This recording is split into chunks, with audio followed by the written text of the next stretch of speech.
የሴት ኳስ ደጋፊና የጠንቋይ ጭስ አቀባይ አንድ ናቸው።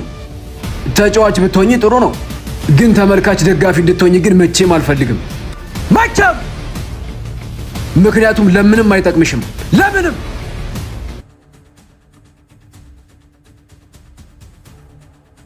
ወንድሜ። እህቴ፣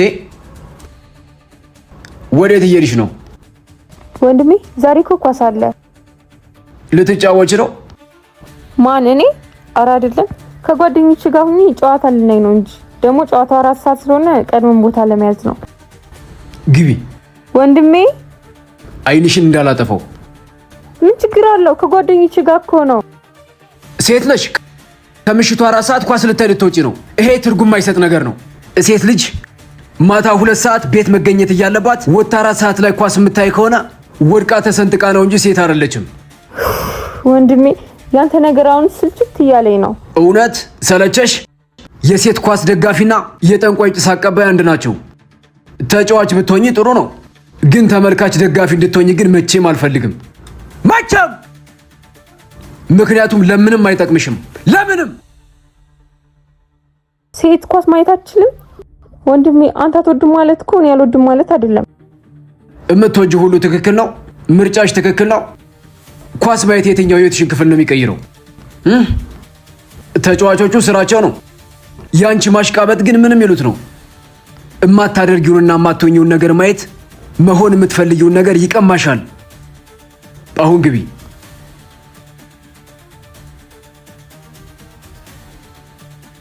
እብድ ላለመሆንሽ ምን ማረጋገጫለሽ? ህይወት የሚጀምረው ከስህተት ነው። ፍጹም ለመሆን መሞከር በራሱ ስህተት ነው። እሺ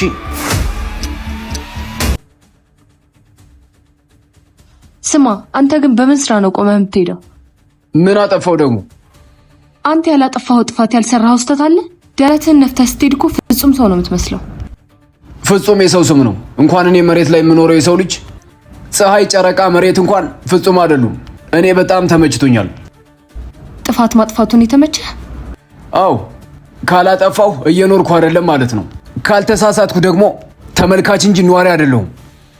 ሁሌ ስህተት እየሰሩ መኖር ግን እንዴት ነው? አይደብርም? አንቺ ፍጹም ሰው ነሽ እንዴ? ፍጹም ነሽ? ምንም ሳትሳሳች መኖር ይቻላል እንዴ? ይቻላል? እኔ ተጠንቅቄ ፈጣሪ የፈቀደልኝን ብቻ ነው የምኖረው። ትቀልዳለህ እንዴ? ፍጹም ነኝ ብለሽ የምታስቢ ከሆነ ህይወትሽን ቼክ አድርጊው። እሺ ደግሞ ምን ጀመርክ? ሞተሻል እያልከኝ ብቻ እንዳይሆን። አልተቀበርሽም እንጂ አው ፍጹም የሞተ ሰው ብቻ ነው። ከቻርች ትክክል ለመሆን አቁሚና ራስሽን ስህተት እንዲሰራ ፍቀጅለት። እሺ ጭራሽ ሆን ብዬ ስህተት ልስራ? አይታየህም? እብድ አይደለሁም፣ ጤነኛ ነኝ። እብድ ላለመሆንሽ ምን ማረጋገጫለሽ? ህይወት የሚጀምረው ከስህተት ነው። ፍጹም ለመሆን መሞከር በራሱ ስህተት ነው። እሺ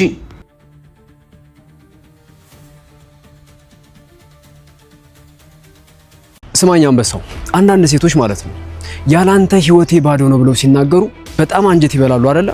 እውነታቸውን ይመስላል አይደለ? ግን ለብዙ ወንዶች ያን ቃል ደጋግመው ስለተናገሩት ነው እንጂ እውነታቸውን አይደለም። ሚስት ያልሆነች ሴት ካንተ ውጭ ብዙ ምርጫ አላት። ብዙ ወደ ህይወት የምትመጣዋ ሴት ሚስት እንደሆነች የምታውቀው መቼ መሰለህ? ሚስት የሆነች ቀን ብቻ ነው። አለቀ ብራዘር። አሁንም ልብስን የምታጥብልህ ተናት፣ አሁንም ቁምጣን የምታጥብልህ ተናት፣ አሁንም ካልስ የምታጥብልህ ተናት። እናትህ እንደ እስረኛ ምግብ በመስኮቱ ታቀብላለች። አንተ አሁንም ተኝተህ ተከታታይ ፊልም ታያለህ። ያንተ ጓደኞች ግን ተከታታይ ኮንተንት ክሬት እያደረጉ ነው። ብራዘር ከ5 ወር በኋላ እነሱ የት ናቸው? አንተ የት ነህ? አንተ አሁንም ተኝታል። እነሱ ግን ኮንተንት ክሬተር ብቻ አይደለም የሚባሉት ኢንፍሉዌንሰር ሆነዋል። አንተ ግን አሁንም እዛው ነው ያለው። ብራዘር እንዴት ኮንተንት ክሬተር ልሆን ካልከኝ እኔ ያዘጋጀሁልን ኮርስ መውሰድ ትችላለህ። እንዴት በ8 ወር ውስጥ 1 ሚሊዮን ፎሎወር መድረስ እንደምትችል እኔ ያሳያለሁ። ባዮ ላይ ያለው ልክ ተጭነህ ኮርሱን ውሰድ፣ ከዛ ታመሰግነኛለሽ። ስማኝ አንበሳው፣ ወንድ ልጅ ማለት ነው ህይወቱ ባዶ የሚሆነው እነዚህን 3 ነገሮች ካጣ ብቻ ነው። የመጀመሪያው የሚወዳትን ልጅ፣ ሁለተኛው ጓደኛው፣ ሶስተኛው እናቱን። አይደለም ብራዘር፣ አፈር ብላ። አሁንም ቁጭ ላይ ያዳመጥከኝ ነው? አንደኛ ገንዘብ፣ ሁለተኛ ገንዘብ፣ ሶስተኛ ገንዘብ። እናትህን ልትበላት ነው እንዴ? ፍቅረኛ ምን ትሰራልሃለች? ጓደኛ ከምትለብሰው እስኪ አንዱን ልብስ ጠይብ ብትለው ይሰጣል? አይሰጥህም ብራዘር።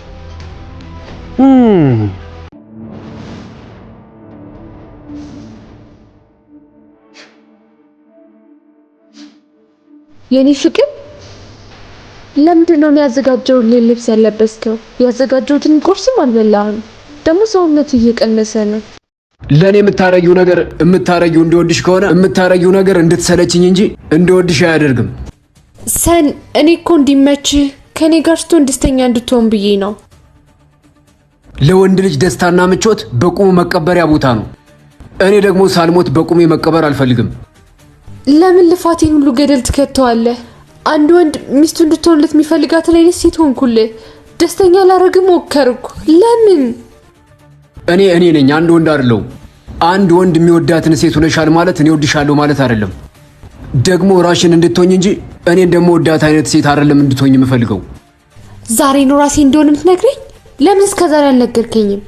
እንደዚህች አይነት ሴት ነው የምፈልገው። እንደዚህች አይነት ሴት ሆኝልኝ ብዬሽ አውቃለሁ? አላውቅም። ለምን? ማንም ሰው ለራሱ ሲል እንጂ ለሰው ሲል መቀየር ስለሌለበት። እንዲመች ካላረኩኝ፣ ደስተኛ ካልሆንክ፣ እማታፈቅረኝ ከሆነ እኔ የማደርግልህ ነገር እንደምወድ ካላረጋገጠ ታዲያ ምንድን ነው ፍቅር? ፍቅር የሚገለጸው በመኖር ነው እንጂ ቃላቶቹን በመሰነጣጠቅና በመደርደር አይደለም። እሺ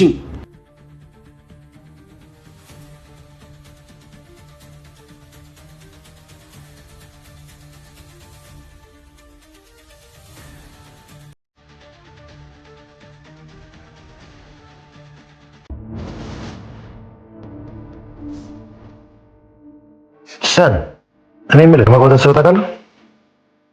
እንዳላገባው በምን አወቅ? ጓደኛ አይደለው እንዴ? እንዴት ነው የማላውቀው? በጭራሽ አስቤ አላውቅም። ሳታገባ ነው መኖር የምትፈልገው ማለት ነው? እሱማ አገባለሁ። እንዴት ሳላገባ እኖራለሁ? ግን ማግባት በምፈልግበት ሰዓት ማግባት እየቻልኩ ለምን አሁን ስለ ማግባት እጨነቃለሁ? ሰን ምን ጀምረው ነው? የት እንዳለች ለማን እንደሆነች ሳታውቅም ታገባው? ሚስት ከፈለኩ የት መሄድ እንዳለብኝ ያውቃለሁ።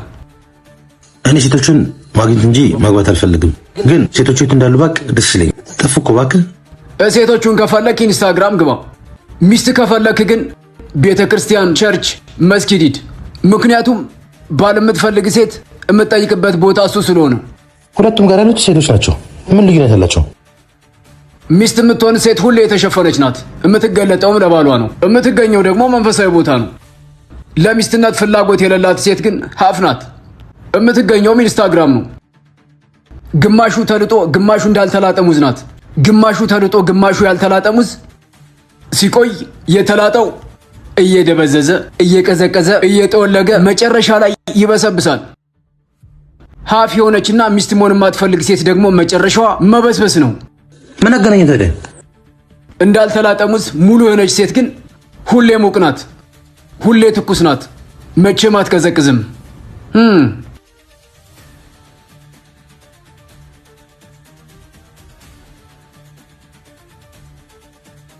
ሲመጡ ተቀበላቸው፣ ሲሄዱ መርቀሸኛቸው።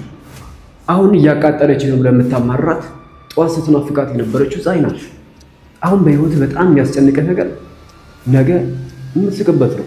አሁን በጣም በጥብቅ የምትፈልገው ነገር እሱን ካላገኘው እሞታለሁ የምትልለት ነገር ነገ ጠዋት ለዓይንህ እንኳን የሚያስጠላ ነገር ነው። ለዛ ነው የመጣን መቀበል የሄድን መሸኘት የኔ ባህሪው ነው። ብራዘር አንድ ህግ መርሳት የሌለብህ ህግ አለ። ምን መሰለህ? በዚህ ምድር ላይ መንገደኛ የሆነ አንድ ነገር ብቻ ነው። እሱም የተፈጥሮ ህግ ብቻ ነው። ሌላው ሁሉ ይመጣል ይሄዳል፣ ይመጣል ይሄዳል፣ ይመጣል ይሄዳል። አለቀ። አንተም ብትሆን ወደዚህ ምድር መጥተሃል፣ ተመልሰህ ትሄዳለህ። በጣም ነው የሚያሳዝነው። እህቴ አንቺም ትሄጃለሽ።